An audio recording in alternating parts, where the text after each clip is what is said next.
there's something bad here in the ground. It's like not good. It's not pure.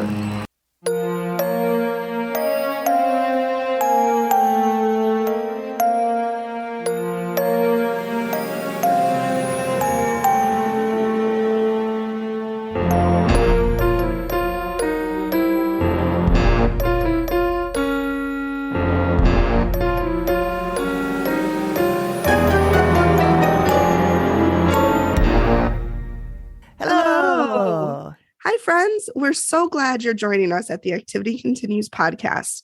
Welcome to our very first episode of season 3. Whoop, whoop.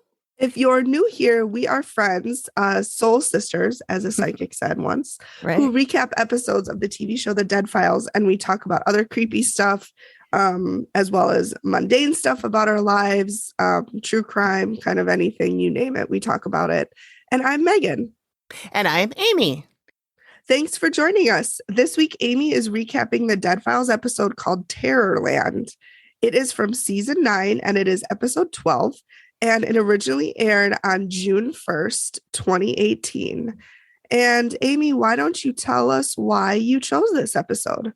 Well, I was looking at the spreadsheet that we have of all of the episodes we've done in the past, and I felt like season 9 was underrepresented. We'd only done 1 or 2. And so I decided I was going to pick one from season 9, and then I just asked Janet for the number between 1 and 13, and she gave me 9. And then when I looked at it, I was like, I remember this one being really cool because it's about an abandoned amusement park. Okay, well, the creep factor is already off the charts right now. I know. That's the problem with just randomly picking episodes, is it gets hard to follow. So thank goodness you have a spreadsheet. Because it's me. Of course I have a spreadsheet. I have a spreadsheet for everything in my life.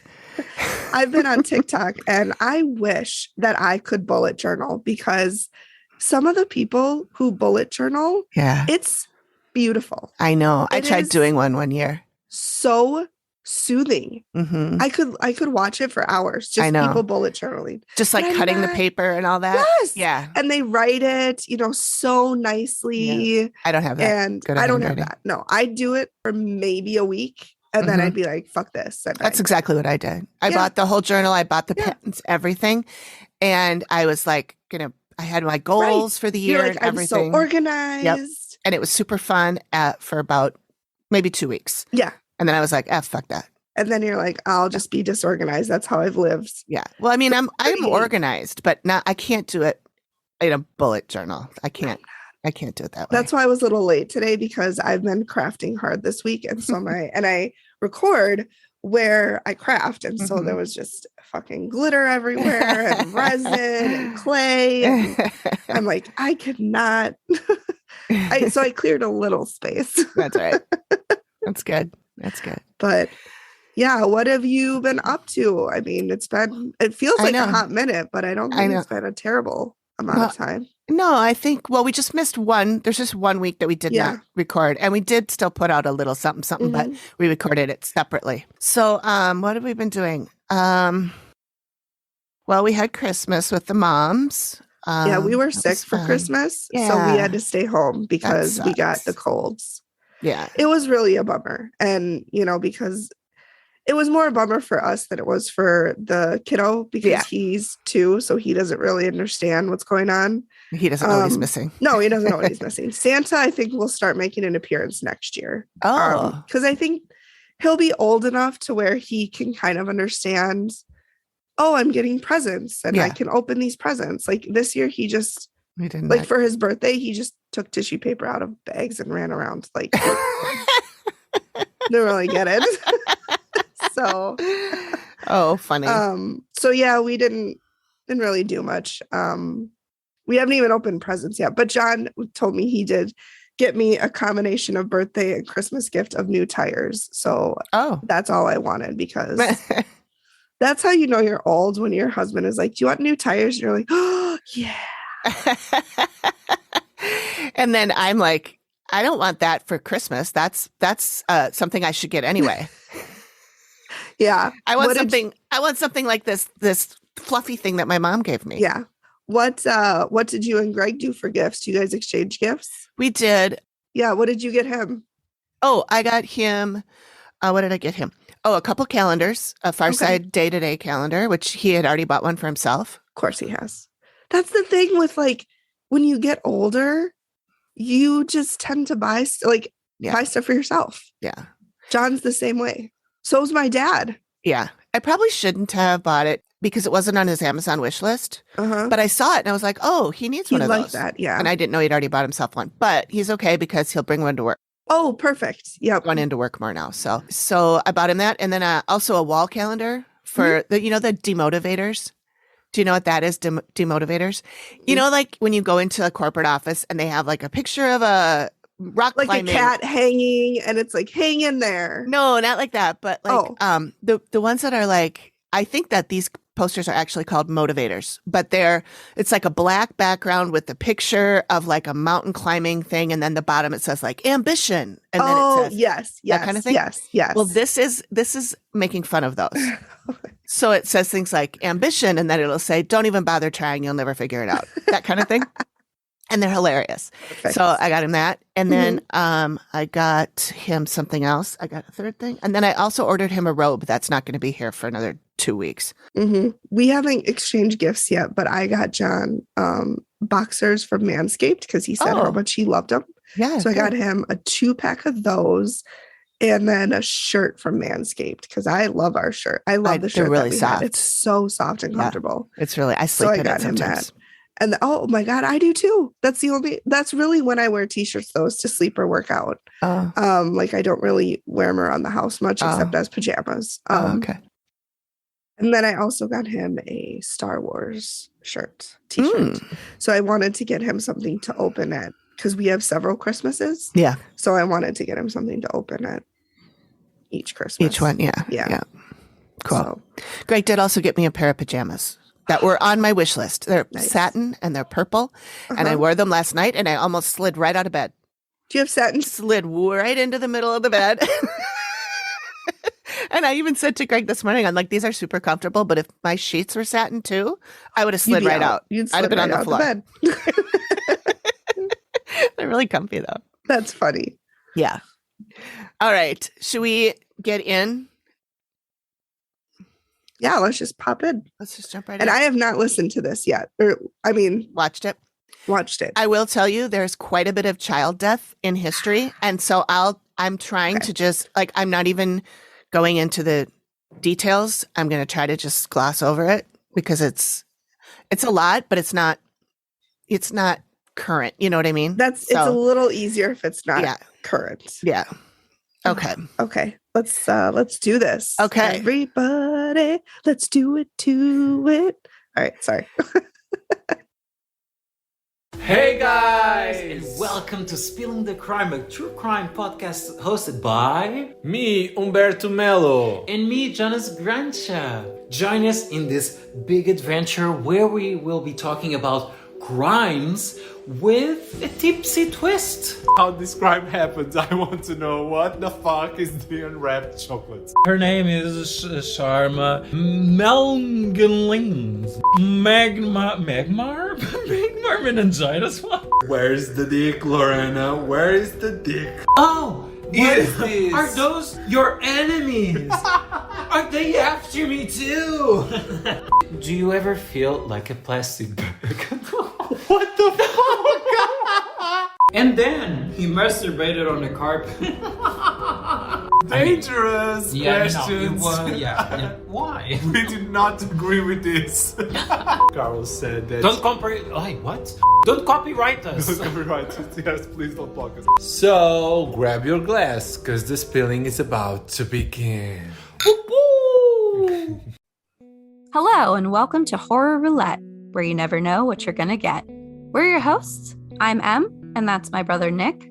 Each week, we spin the wheel of misfortune to randomly generate an episode topic, which makes our lives miserable, but this podcast listenable.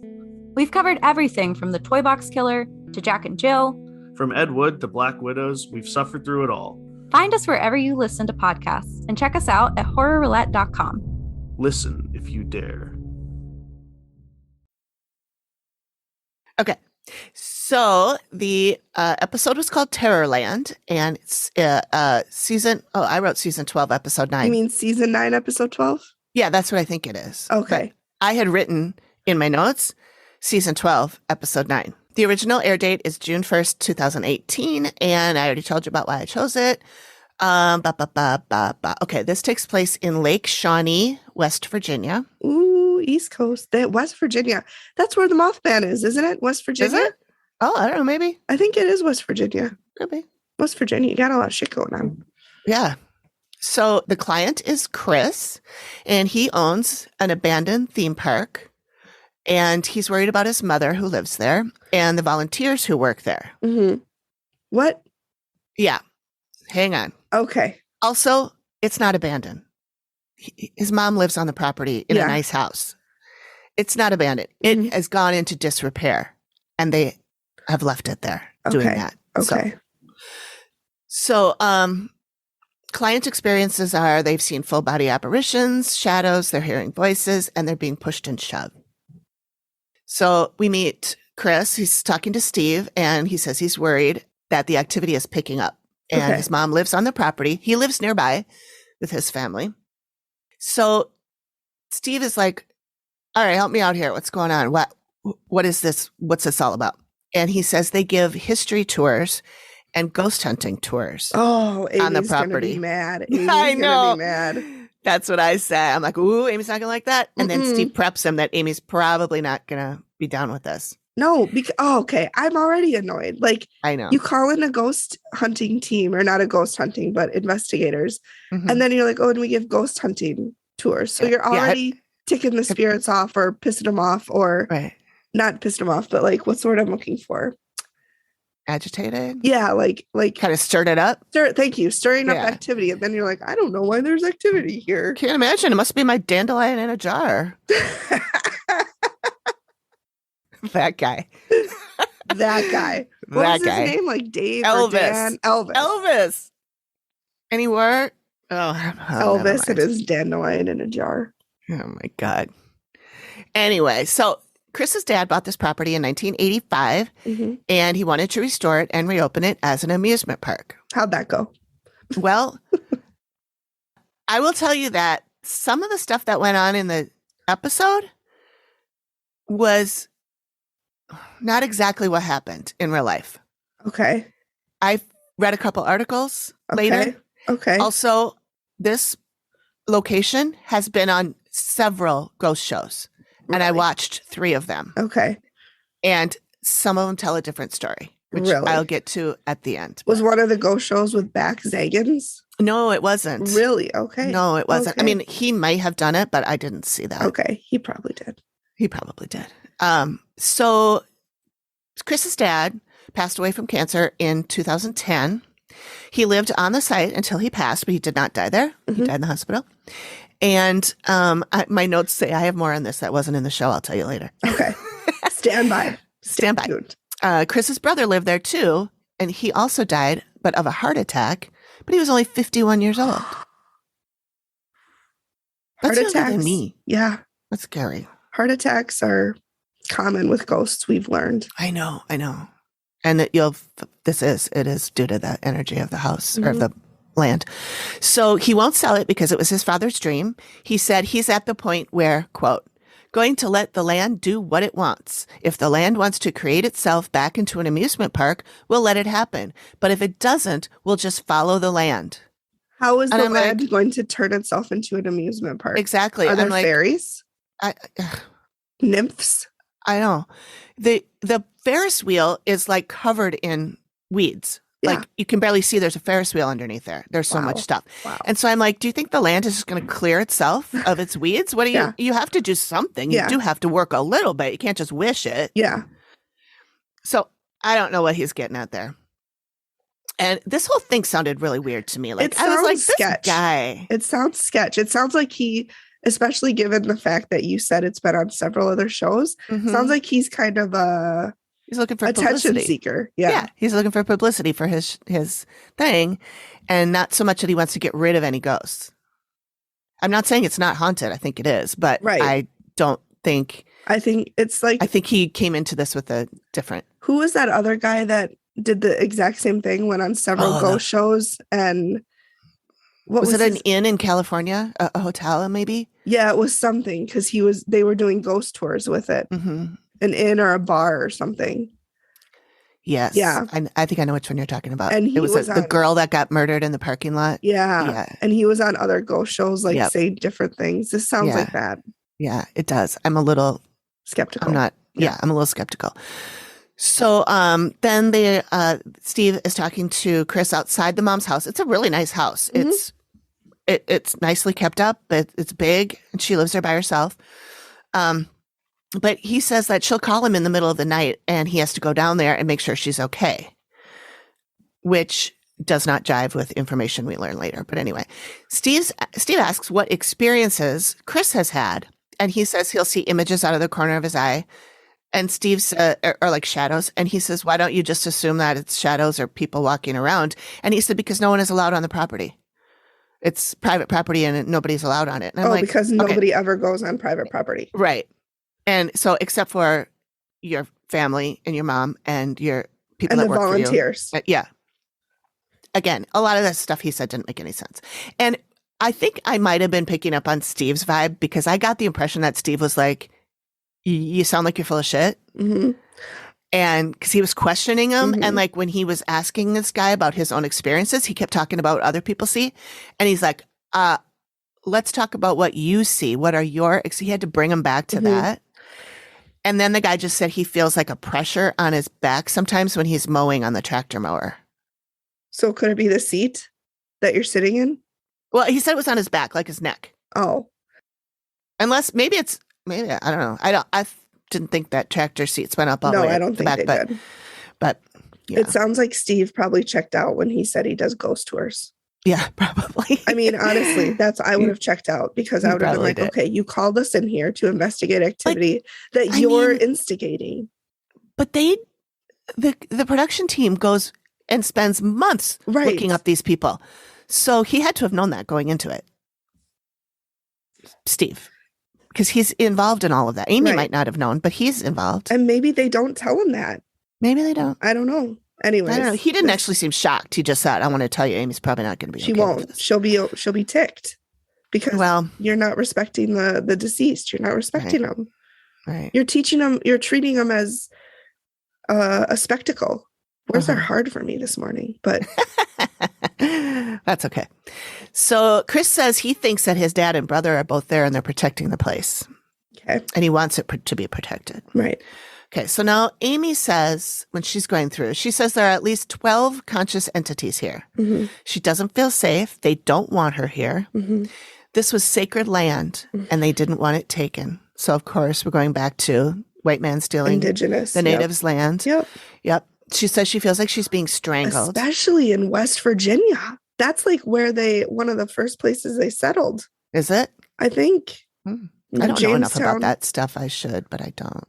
I think Jamestown is close to West Virginia, or Okay. I know it's on the East Coast. That's okay. We're narrowing it down to the entire East Coast. It's that half of the world. Yeah. Ooh. Or that half of the country. Yeah, I want to say I have probably learned more about Native American stuff just by watching this show than I ever did in school or anything else. So I watched Pocahontas, which is very historically accurate. Very historically accurate, I'm sure. Yep. All right. So Amy says she feels like she's being strangled. There are natives who do not want her here. Mm-hmm. She sees blood dripping from the chains, she says. And Matt asks her, what are you talking about? There's a swing set there that's like the kind that's like a pole with a big disc on top and the swings hang Yes. off. Oh, I and loved it that spins ride. and the That swings was go the up. funnest ride. Oh, it scares me. I love it. It looks so dangerous. But they have one of those there, but it's all overgrown. And Right. so she's talking about the chains the swings hang from. I don't like that. No. And this movie or this episode has a lot of really cool, like whoever did the photography in this, Mhm. 10 stars, because really, really cool, like ways of shooting the different rides and the Mhm. pool and all Mhm. this stuff. Nice. And I was like, oh my God, I got to take a picture. I did take some pictures with my phone of Some my pictures. computer screen. Yeah, that means pictures. Back in the day, that used to be how you you take a actually had to picture. hold a camera and push a and button. you push the button on and the you top. didn't know how the picture turned out until you developed it. Yep. And if you were like, and if your finger was in the way or you were moving. Yeah, there wasn't even an indicator. You just looked through a hole. Yeah. So you couldn't tell if your finger was in the way. No. It was a mystery. Can't believe we were alive in those times. Oh, God. Just can't. It's basically the old days. I mean, it is the old days. It's amazed we even had running water at that point. I know, right? Indoor plumbing. Okay, so Steve is now talking to Jewel. That is Chris's mother who lives there. He asks her if she feels like it's unsafe, and she says no. She said Chris wants her to go live with him, but she won't. So I'm getting the impression that she loves it there. She's fine. And Chris just wants her to go live with him. And so he's like making it seem like it's worse than it is. I was just going to say that if that's true, then he's kind of a piece of shit if he's trying to manipulate people this way. Yeah. If she's happy living on her own and she can do it and she's not in danger. But see, then I'm like, why did he say she calls him in the middle of the night and makes him come down there? She's not scared. No. She seems fine. Yeah. If what she's saying is true, yeah, she's just enjoying living her golden days, you know? Most people who, when they get older, they don't want to live with their kids. Yeah. Unless they have to. Unless they're Barbie Lotsberg. My mom wants to. You would not survive. Yeah. There's no way we could live together. Anyways, back to... So he sounds like he's manipulating her. It does kind of sound like that. I mean, and like I said, in the other shows I watched, he seemed fine. He was normal, but this one, he did not come across very well. Anyway.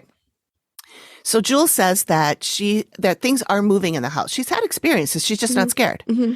She said that things are moving, like pencils, keys, paper. Sure. She'll set it down. She'll come back in the room. They're gone. Maybe it's like a brownie. That's what I was thinking. I even wrote house brownies. Yeah. She said they always come back, sometimes right away, sometimes tricksters a week later. Yeah. Yep. And then she said she saw what she called an Indian warrior. And Steve said, how do you know it was a warrior? And she said he was shirtless and he was holding an instrument. And she went raised her hand like it was a tomahawk or something. Yeah. Like a weapon, not an instrument. A weapon. Yeah. So Steve says, if I walked in and there was an Indian warrior holding a weapon, I think I'd be a little uneasy about it. And she goes, maybe you would. I love her. I love her. It was great. And then she just got this little smirk. Oh, she was adorable. Maybe maybe you would, but I'm tough. She says that both her husband and her son, the two who have both passed, have had experiences. And Steve asks how her husband took it when it didn't seem like his dream was going to come true and the place wasn't going to be restored.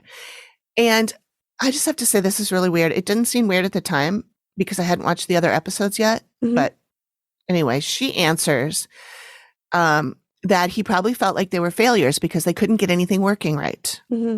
And I didn't know what she meant by working right. I'm like, what happened? Did they run out of money? Could they not find parts for the rides? Or they never said why it wasn't rehabbed. And then I wrote in my notes, unless Chris really did mean that it was going to repair itself. Yeah. And it just never happened. The land just was going to fix itself magically. Going to jump up and start pulling those weeds off of the Ferris wheel. And fix items that aren't part of the land. Like a Ferris wheel isn't natural. Exactly. What's he going to do? But nuts and bolts into it? Like what? I know. Oh, it was bizarre. It was very bizarre.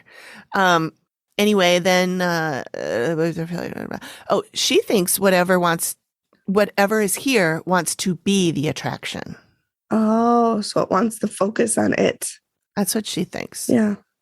Steve asks if she thinks that the son's heart attack was paranormal at all. And she said, I've never thought about that. Probably is. Yeah. So now we're at Amy and she says multiple people probably experience stuff. She's feeling like someone who is alive is panicking about things being moved. And I'm like, yeah, but she's not panicking. She's just maybe Chris is panicking on her behalf, but she's cool as a cucumber. Yeah. She didn't care. She's like, okay, just bring it back when you're done. Yeah. I could use it by Tuesday. Thanks. Yeah. Please don't take my car for a joyride. I need an oil change. Or get the oil change while you're Or get the oil change. Oh, and fill it up with gas, please. Yeah. Give me new tires. There you go. And not as a Christmas present. Not as a Christmas present. So she says a living person associated with the property is having issues with their heart, and she sees a male who had a heart attack. She says it's a result of being exposed to the energy, and it comes from the Native Americans who don't want anyone there. Now Steve is talking to Chris's son, Christian, who's probably about 9 or 10. Oh, cute little kid. Yeah. And he tells Steve that he often feels like someone's watching him or walking behind him. Like he'll hear footsteps behind him and he'll stop, and then he'll hear a couple more like footsteps in the grass behind him. And so he said one time he was on the swings or at the swings, and he felt someone grab him and hold his arms down to his side, like so that he couldn't move his arms. And Steve asked him if he would stay overnight there. And he said no. And he said, would you ever stay at your grandma's house overnight? And he kind of laughed a little, like, this is no. And I wrote, I'm thinking grandma likes it there. Nobody bothers her. Yeah. Yeah. Grandma's got a sweet gig. Yeah. She goes over to see the grandkids, and then she's like, okay, bye. Okay, bye. I'm going home now to my house with no children in it. My quiet house where things randomly disappear. It's probably Just entertaining. Just me and the warrior. Maybe she's got a spreadsheet. She kind of guesses what is going to disappear next. There you go. Like today it was the keys. Tomorrow it's my zipper, my buttons. I don't know. How would you, the zipper? That was a terrible example. Maybe she's a sewer in the zippers. There we she go. Has a whole box full of Thank zippers. you for saving me. Yeah. Yeah, you're welcome. Thanks. So Steve talks to a bunch of people who are there, but they don't name any of them. They're like the They're people like that work there, the volunteers. volunteers. Yeah. Or, they might be people who have visited, but I'm pretty sure they never say who they are. They don't give their name. They don't say, they just say, hey, you experienced something, right? Right. And then they say what they've experienced. And they're mostly things like they saw a man walking on the road who just vanished, shadow figures. One guy said he was pushed, I think. So we're back at Amy, and she says there's something here that is not human. It's about 8 feet tall, and it's wearing robes. And she says it was behind us on the road. Really? Like when they were driving in. Yeah. She said it's not native, but it's old. And he's trying to keep people away because bad things happen to people here. So he's not bad. He's like a protector. Yes, he's trying to keep people away. She said he's not bad, but he is scary. So big. Then she sees a child who's 8 or 9 years old who has taken upon himself to be the guard. He's watching all the time. He's solid black. And he says they should not have built a park here for children. And it makes her really uncomfortable. I wonder if he's actually a child or some entity portrayed themselves as a child. Yeah, I don't know. I mean, there were children that died on this property, so it could be one of them. Yeah. They never really say if it was or not. But so then I wrote, Steve is asking the hard questions. Who the hell built an amusement park in the middle of nowhere, and why did it shut down? And I believe that's how he said it. So he meets with the historian. The tough ones, yeah. He does. He asks what we're all thinking. Yeah. And it really seems to be in the middle of nowhere. Yeah. But he meets up with a historian named Pat Smith, a female, Pat, who has a story to tell. And the reasoning for the location is that it's at the intersection of 2 main roads. And there was some coal mining down there, and the coal miners would use those roads. And so that was a place for the families to come. They could bring their families there. And it was kind of like it was an area they knew about. And they didn't mention this in the episode, but in another article I read, there were little cabins on that property that people could rent out for the weekends for like $10. Like a resort and their or family. something. Yeah. It was really more like a resort. There was a pool. And by pool, I mean, basically it was a pond. It wasn't like a, pool that we pool think of. Yeah. And so it was like a swimming hole. And then there was a bathhouse, they called it, but it's like where they had dances and parties and stuff like that. Yeah. I know, it looked really cute. And really they could fun. like rent a canoe and on the water. And it sounds really like a cool. very like primitive resort. Yeah. Yeah. It sounds, I don't know. It sounded really fun cool to me. I know. As long as you have indoor plumbing and beds. Yes. I believe they had, well, it was 1926. So this is the story. Conley Snido opened the property. Name. I know, right? He sounds like a cartoon character. Hey, I'm Conley Snido. With one of those mustaches that you twirl. Yeah. Like the Monopoly guy has. Yeah. Actually, is it the Monopoly guy that doesn't have a mustache? That's a Mandela effect? Or is it that he doesn't have a monocle? No, he has a monocle, right? Yeah. I'm going to look it up right now. Or is it the Pringles guy? But I remember I was reading about Mandela effects. Which I don't really understand. Is that just something that we think happened that didn't happen? Yes, but like the whole world thinks it happened. With the fruit of the loom? Really? Like all that, like, everybody thinks he had. Oh, he does have a mustache. You're right. And a Maybe it's monocle. the Pringles guy? The Pringles has a mustache too. He came up too. Anyway, let me find my notes again. Connolly Snidel? Conley Snido. Snido. Opened the Snido. I don't remember exactly. Opened the property in 1926. There were 3 deaths connected to Lake Shawnee. It was called Lake Shawnee Fun Park, I believe. Okay. And this is where you skip ahead if you don't want to hear about kids. Okay. So in 1927. That's my skipping ahead sound. You're welcome. Like I said, I'm not going to get into too much detail, but Snido's 3-year-old daughter was killed at the hotel where they lived. So not even at the property, but she explains how the child died. I'm not going to get into it, but it doesn't make sense to me when the way she describes it. I'm like, well, now you have to tell me because I want to know. She says she died. The child was crushed in an elevator. Okay. She says something like she tried to grab the floor and I think what happened, I don't know. Amy here, I will let her explain it to you. Skip ahead a little bit if you don't want to hear this.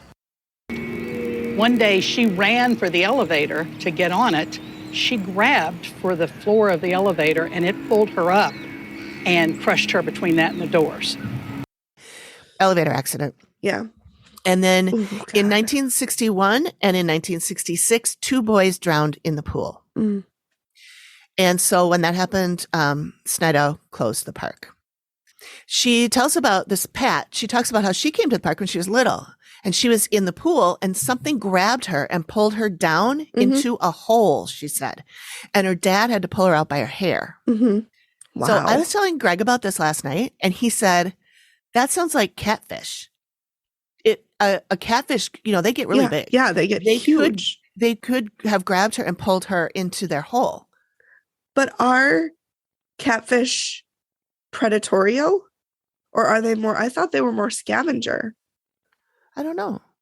But because if they're predatorial, that makes sense. Yeah. I don't know. But Greg was referencing the Jeremy Wade shows, the Monsters shows. Yeah. He's so badass. I know he is. He's like, there's 10-foot fucking piranhas. I'm going to go wade out and catch them. Like, okay, Jeremy. He's nuts. He's nuts. He's fun to watch. Yeah, he is. So I found the little girl in the elevator thing that was never brought up in any of the other articles, anything else I read. But what was not brought up in this episode, but was in everything else, is that in the 1950s, a little girl was killed near the swings. So some say she was waiting for the swings, waiting in line to get on, and some say she was on the swing. But the way they talked about it in one of the episodes, can't remember which show it was. I think I wrote it down later. That she was on the swings and she was moving. The swing was going this way, and there was a soda truck or a pop truck. Some called it a pop truck, and I'm like, hey, that's a Midwestern thing. And it slid in the mud, and it basically collided with the swing set, and she swung into it. And so I don't know. So she was hit by a truck. A truck on the swings. On the swings. Okay. So, and she was never mentioned in the Dead Vows episode, but she was mentioned in every other episode. I wonder if they might have cut it. They might have cut it. It doesn't seem like they would leave something like that out. Well, no, especially because all of the other episodes, all of the other shows I watched, she's like the prominent ghost. Really? That's there that everybody sees. Yeah. Really? So I don't know what happened. Maybe because Amy didn't see her. I was just thinking if Amy didn't have any interactions with her, and not to say that she's not real or Amy doesn't have skills, but maybe the ghost just didn't want to interact with Amy. Yeah. Maybe she was taking the day off. Yeah. Who knows? I'm sure mediums and psychics don't interact with every single entity ever all the time. I'm sure they don't. They're just, that's however they're energetically aligned or whatever. Mm-hmm. Yeah. So they show Amy again, and she says that she feels tragedy, and she knows that some people died here when it was a park. She said 2 people got hurt or died in the 1960s. Horrible accidents. So 2 boys. That's those little boys. 60, yeah. Ooh. 61 and 66. Mm-hmm. So now Steve is meeting with Danny Berry, who is a genealogist. Not a gynecologist. The original owners of this land were ambushed by Native Americans, and it was a bloodbath. So the story is Mitchell Clay. He was the original owner. And in 1775, he moved onto the land with his wife, Phoebe, and 14 children. Holy crap. I know. They said 14. I read an article that said 13. And then when Chris was on, the owner was on a different show, he said 17 children. Somewhere between 13 and 17 children this person had. That's too many kids. Yeah. It's a lot of kids. I know. And they showed the log cabin where they lived. It's I'm like sure it the was size tiny. of my downstairs. Yeah. Yeah. For 16 people. Or 20 19. people. Who knows? Yeah. So the Shawnee tribe had come through there to hunt, but they didn't really live on that land since the 1400s. And this was 1775. Mitchell, the dad, and two of his oldest sons had gone out hunting and left two of the other sons at home to work on a fence. And then the rest of the family was in the house. The Shawnee Indians, yes, even the genealogist used the word Indians. Okay. Which I thought was odd. Yeah. Came by and murdered and scalped two of the kids, kidnapped another kid, and left with him. Obviously, that's what kidnapping means. Didn't need to explain that. Amy explained. You almost spit out your coffee. My coffee. So he kidnapped him, and what I mean by that is he actually took him from where he lives against his will. He removed him from the premises. Against his will. And took him to a different location. A second location. Never let him take you to a second location. No, you got to fight or make him kill you. Yeah, and make sure you scratch him and get the all that DNA. DNA under your finger. It wouldn't have helped this guy, but okay. So Dad comes home to find his kids dead, and so he gathered, and one missing. So he gathered his posse. Yeah, kidnapped, and they went after the Shawnee. I don't know how he knew where they were going. Right. He found them, but it was too late. They had tortured and burned their kid at the stake. They burned him? Babies. I know. He was a teenager. He was like 17 or something. I wonder why. These were all teenagers. These kids were all teenagers. I wonder why. Like, what was there a reason, or was it just like the Shawnee felt they were on their land? Yeah, and I think that's what it was. Okay. Even though they hadn't lived there for 300 years? I don't know. That seems like maybe long they enough were time just, it was just because they saw quote unquote white men on their land and felt they were taking from them. Yeah, I'm sure it was. Yeah. That's still terrible. So the Clays then sold the property and moved away. I don't blame them. Yeah. No. Bless oh God. I know. So Amy, this is confusing to me. I mean, in this grand scheme of things, Amy sees a bunch of happy people. She says they're all white. They're talking, eating, drinking, dancing. It's around the 1760s. She sees a covered wagon. And she says, then the Native Americans went a little nuts. She hears people screaming and yelling and running around and being murdered. Okay. She says there's a lot of pain here. There are souls not at rest. So, and this was before the Clay family. Well, this was in the 1760s, yes. And the Clay family was in 1783. Okay. So that had to have been something else that they didn't talk about. My initial It couldn't have been that same story. Could be maybe it was like a caravan of people who were, just coming through, just going through. But yeah, I mean, I don't think it's the Clay family. No. Although Steve brings it up later and says, I think you're talking about blah, blah, blah. But I'm like, that was 20 years apart. And they were not laughing, drinking, talking, partying. They were working. Yeah. And there was only two of them outside working. The rest of the family was in the house. Yeah. There was no covered wagon. So I don't think it's the same instance. That sounds to me like it's either like a caravan passing through and they made a stop for the night or something like that. Yeah, that's what I think. So now we go back to Steve and he's digging through the archives at the local library. Yep. Montage. Yeah. It's great. I love those. It's fun to see all these different libraries, especially in these small towns. It's really cool. And you can just smell it too. You can smell the library. I know. That old, like, musty book smell. Yeah. Oh, it makes me so happy. I know. Like old bookstores. Oh, yes. I love it. I'd love to work in an old bookstore. I would never have a paycheck. No, I know. It would just be a fun thing to do, not for money. Because I wouldn't. That would be a fun job in retirement if you wanted to work and, not just be bored all day, work at a. Right. That would be fun. Yeah. Especially if you're a big reader and you know a lot of books and you can help people pick books and stuff. Oh, I would love that. Side note, I found a potential website where you read books and you review books and you get paid. Really? I'm sorting through it right now, like trying to figure it out. There are a lot of rules. Like when you're reading the books, you have to, if there's a vulgar word, you have to write down what the word is and what page it starts So you on. can tell people what to look for. Yeah. Yep. And then you have to write up to 10 words and their pages. Anything beyond 10, you don't have to write. You have to write the same for any like erotic scenes that happen or sexual scenes. You have to write that down. And your first few books are free until they can decide if you're like a good reviewer. Sure. That makes sense. Yeah. The thing that I'm kind of struggling with, and I've only looked on my phone, I think after this, I'm going to look on the computer, is I don't quite understand how you download it to a device. Like it doesn't seem like it's compatible with all devices. So like Maybe my not. iPhone, it doesn't, when it was, I was scrolling through and it said, what device are you reading this on? It only listed e-readers. Like it didn't have Android. It didn't have iPhone. It didn't have a Google. Well, if you can get Kindle.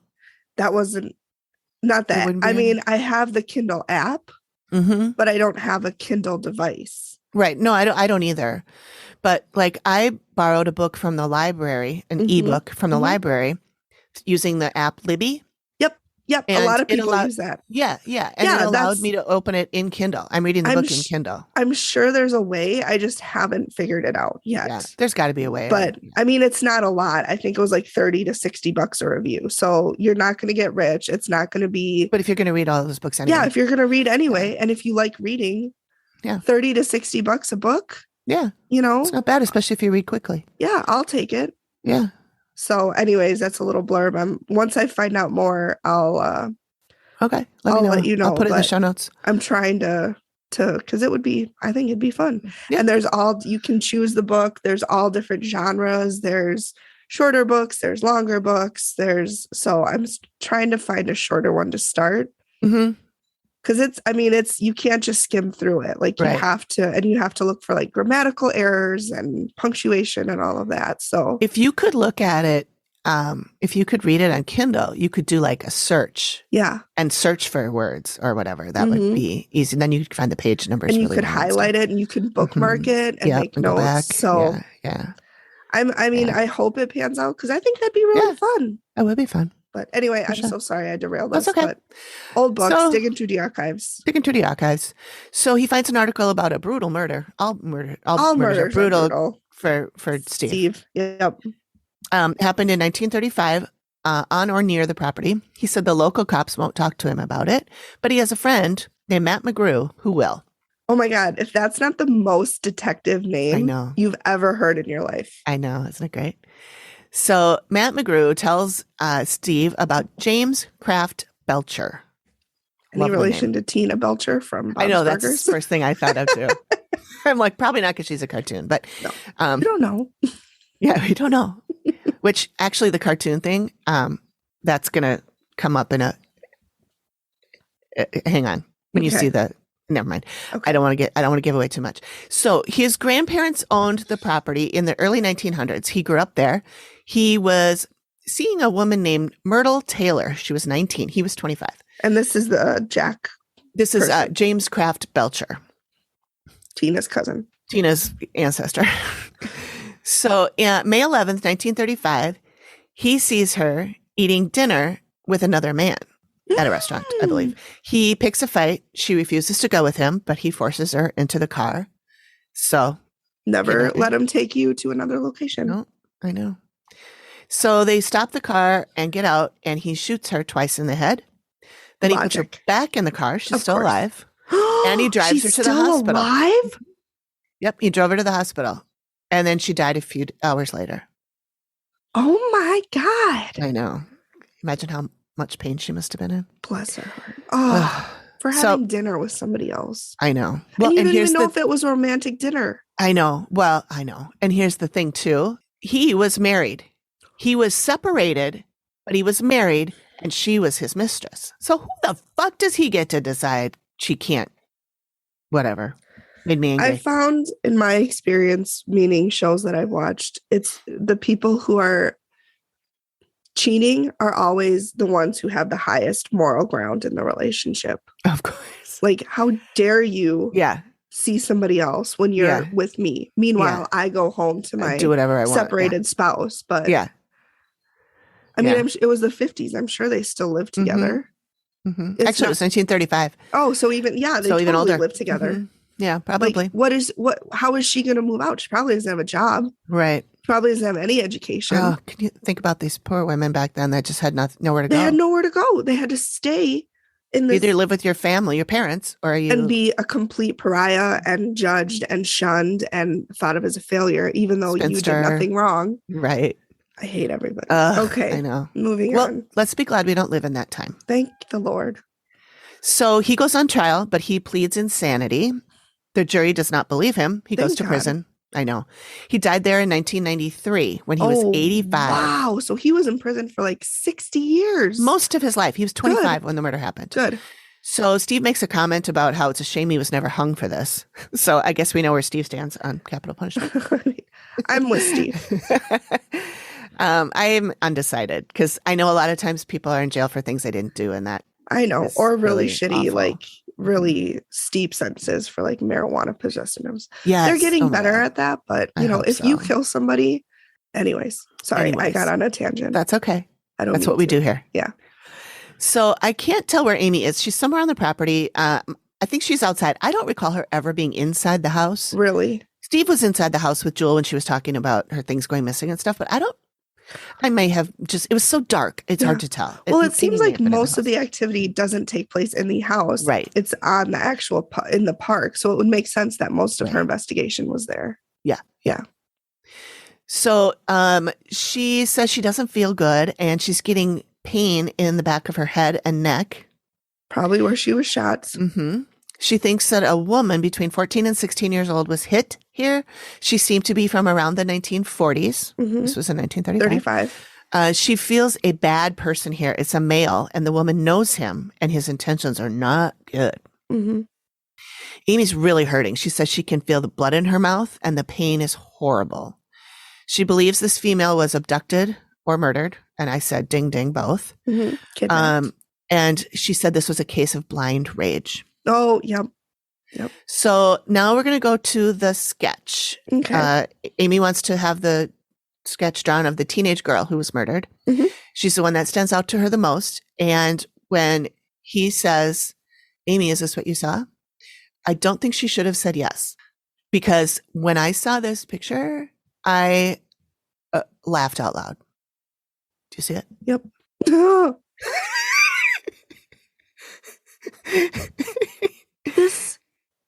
This looks like a newer artist, like a 10-year-old doing a self-portrait. It looks like a picture I would have drawn of Farrah Fawcett when I was 8 years old. Yep, exactly. With the hair. And the teeth. I was laughing so hard. And then the other picture I just put in is what she actually looked like. I don't know who that man is that she's with in the picture. I don't think that's him. That doesn't look anything like her. No. That and they were like nothing like her. Nothing like her. And they were like, oh yeah, that's definitely her. That's definitely her. Anyway, we'll get to that in the reveal, but okay. No, I'm sorry, but this is a fail, Amy. Not you, Amy. Other Amy. No, I know. Yeah. So Amy, this is the reveal now. Amy goes first. She tells them what she saw, that she was it was really overwhelming. Who's in the review? Is it Chris and it's Jewel? Chris and Jewel. Okay.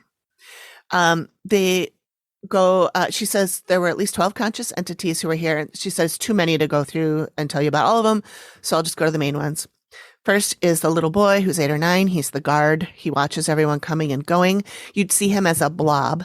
Mm-hmm. And then Chris talks about his son who has felt someone following him. And she's like, yeah, that's probably him. Then she says there's another dead male adult, lots of anger and rage. And she said if a living person was exposed to that energy, it could give them intense anxiety, like they're being stalked. Mm-hmm. And Steve mentioned that some of the workers have experienced this. And then there's the very old, strange thing that's 8 feet tall in robes. And he's trying to warn and protect, which she said, I found frickin' fascinating. I was really uncomfortable at first. So he's actually someone who's trying to warn and protect, which I found frickin' fascinating. And then I don't think this is part of this. Steve talks about how Chris feels something on his neck when he's mowing the tractor.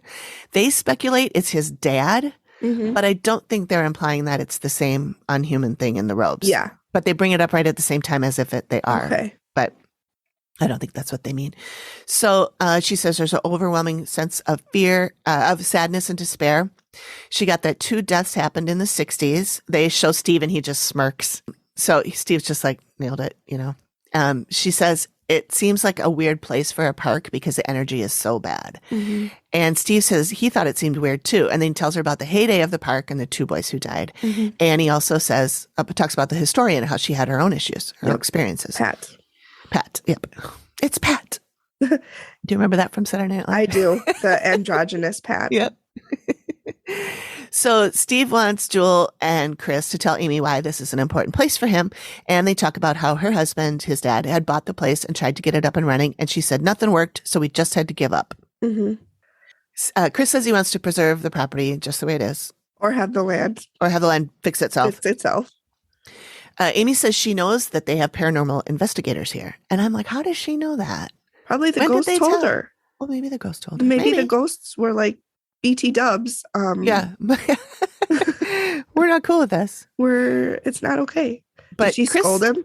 No. Really? No, she didn't. And this is what I found really freaking fascinating, to use her term. Freaking fascinating. Chris admits that he admits that they do this, but then they just moved on to another scene.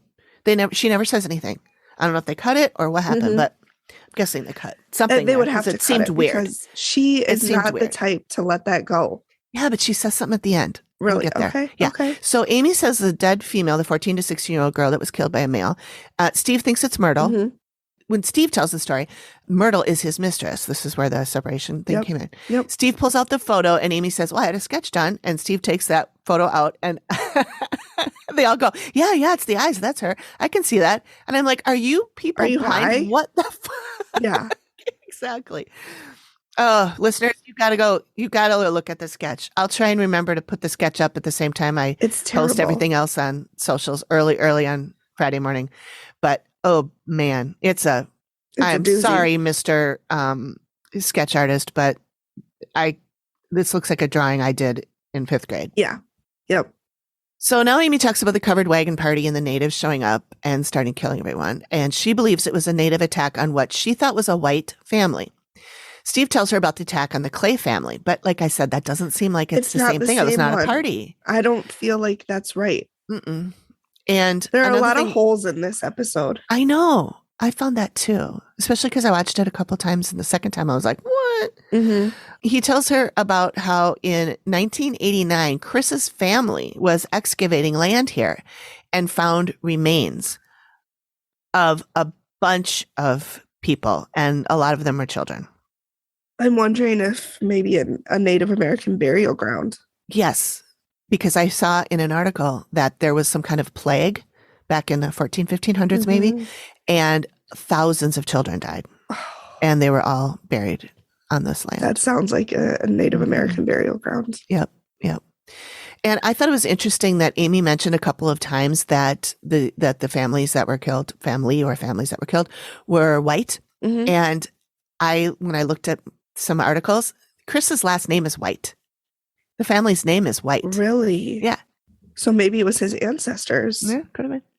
I mean, it was just maybe a coincidence, but or coincidence. So then Chris gives us potential title for the episode. He says, maybe it's an amusement park for the dead. Okay, dramatic. I know. But I do like that title. I do too. So Amy says that the natives are still here. They're still upset. They're still active. They did not want her doing the investigation. She said they might make the living feel intimidated and nervous. Mm-hmm. They resorted to making the living sick and making them hurt one another. The male associated with the property is having a heart attack or heart issues. And that's when Mom pipes up and says her son died of a heart attack, but he had 26 heart attacks before he died. I didn't even know that was humanly possible. How can you live through 26 heart attacks? No wonder he died. His heart was probably like, I can't do this anymore. It was probably Swiss cheese by the time he died. Yeah. Ugh. 26 heart attacks. Unless they were like extremely minor. Yeah. But still, a heart attack's a heart attack, a heart attack. There can be some minor ones where like you don't even know that it happened and you go to the doctor for something later and they're like, you've had like 4 heart attacks. That's what happened to my dad. He had a stroke and didn't even know it. And he went to the doctor years later and they're like, BTW, you had a stroke. And my dad just casually dropped it in conversation to me one time on the phone. Oh, and I'm like, That might be something. Can we maybe talk about. circle back to that and talk about it? He maybe didn't want to upset you. Yeah. But yeah, he's okay now? He's okay. Oh yeah, he's okay. We're back on track. We're back on track. Okay, Yep. cool. I'm glad he's okay. He is okay, thankfully. Yes. So Amy, where are we? Oh, Amy said she saw him, the brother with all the heart attacks. She saw him on the walk. And Steve says to Chris and Jewel, how do you feel about him being here? Is that comforting or is that scary? And they said it's fine. He's protecting us. Amy says the natives are at the house. They can interact with others and show themselves. She talks about things being moved. And Jewel says that happens a lot. And then Jewel describes the warrior that she saw. And Amy says, basically, the Native Americans think this is their land. And I yelled, It is. It is their land. And they wanted it back and they don't want anyone here. And their goal is to get these people off the land. And she says they did affect the son brother's health. Chris wants to resolve it by moving mom off the property. He is beating this dead horse. Yeah, he is. And she says, I don't feel it's me they want off the property. Ooh, mom's throwing some shade. Everyone just looks at each other and Amy puts her fingers together like, this is going to get good. And then, tea. Yeah, exactly. And then they just cut away. Like, come on. Come on, you guys. So anyway, they play Should I Stay or Should I Go? We all know they're not going anywhere. No. Amy really surprised me by saying, it's hard for me to say to stop doing the investigations here because I feel like it should be investigated. Interesting. Yeah. But she asks them to really screen people that come in because you don't want any antagonistic people. Looking at you, Bilbo. Like back Zagans. So after every event or investigation, they need to leave an offering. And Steve asks, what should they leave as an offering? And Amy says, these natives are very hands-on. They are guiding people, and they, Chris and Jewel, will know what they should offer. So they'll tell them. And Steve goes, you sound like you both know. They both look at each other and go, yep. And Steve goes, you sound like you know what she's talking about. And they both said they do. He's like, well, you're ahead of the game. So I would love to know what that is. Right. But Amy would like to see the murdered girl get moved on, call a medium and have them move her on. They promise to take her advice and they seem super relieved. They're all smiles, knowing what they need to do. So Chris and Jewel are now asking visitors to bring offerings to the Native Americans and the negative activity has decreased. Good.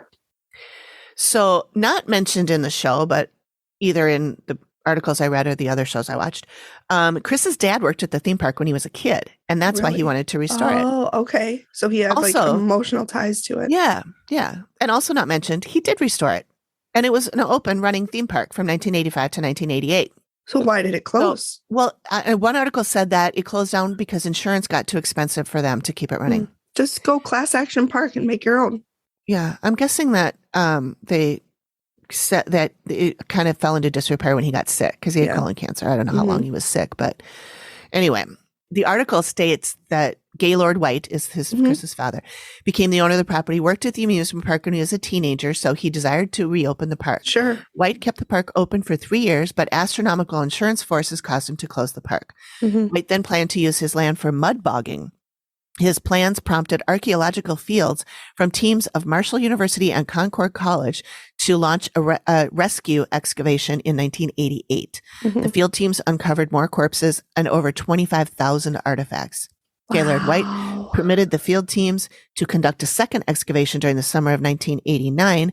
During the 2 excavations, the field teams discovered 23 to 25 children's corpses. Archaeologists estimate that approximately 3,000 Indian bodies remain in the ground. Wow. Yeah, definitely a burial ground. Yeah.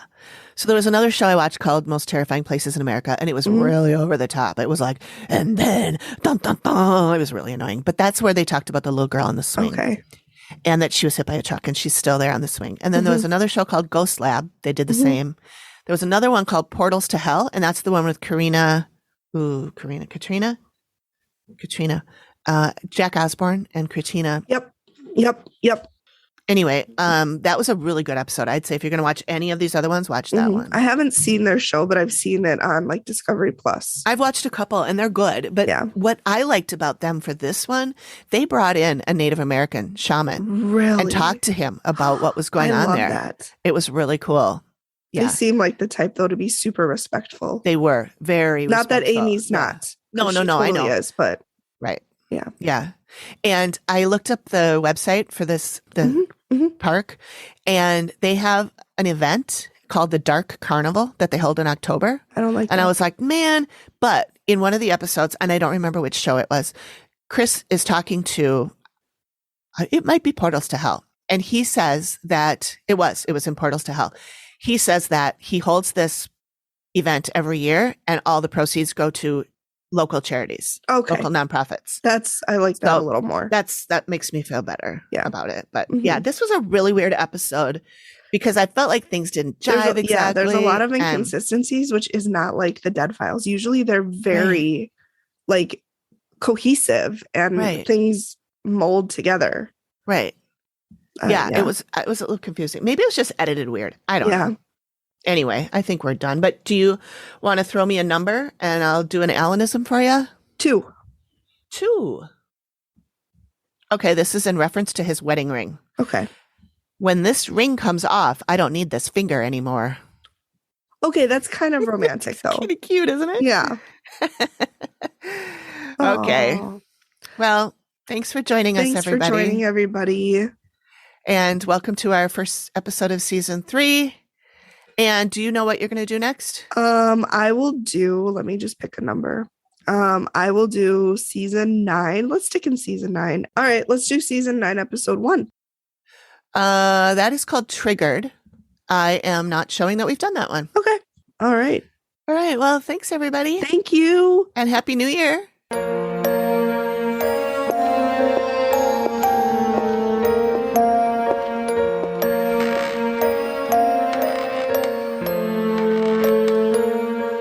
Thank you for listening to the Activity Continues podcast. We really appreciate you giving us your ears for a bit. Please reach out if you have a suggestion for which episode of The Dead Files we should cover next, or if you have a spooky story you'd like us to share on the show. We can be reached at theactivitycontinues@gmail.com or through our website or any of our socials. Links are all in the description of the show. Please feel free to drop us a note and say hi. And join us next time when the activity continues. The Activity Continues is produced by me, Amy, at Collected Sounds Media and is part of the independent Collected Sounds podcast network. We are also proud members of the Boo Pod network of super cool podcasts. Nailed it. Hi, friends. Do us and yourselves a favor and check out our affiliate, 3 Spirit Drinks. They create plant-based, non-alcoholic elixirs that are cruelty-free and vegan, and they are designed to give you some of the benefits of alcohol without the hangover and other side effects. If you're looking to cut down on alcohol but still want the buzz, check them out. The link is us.3spiritdrinks.com and use the promo code TheActivityContinues for 15% off your entire order.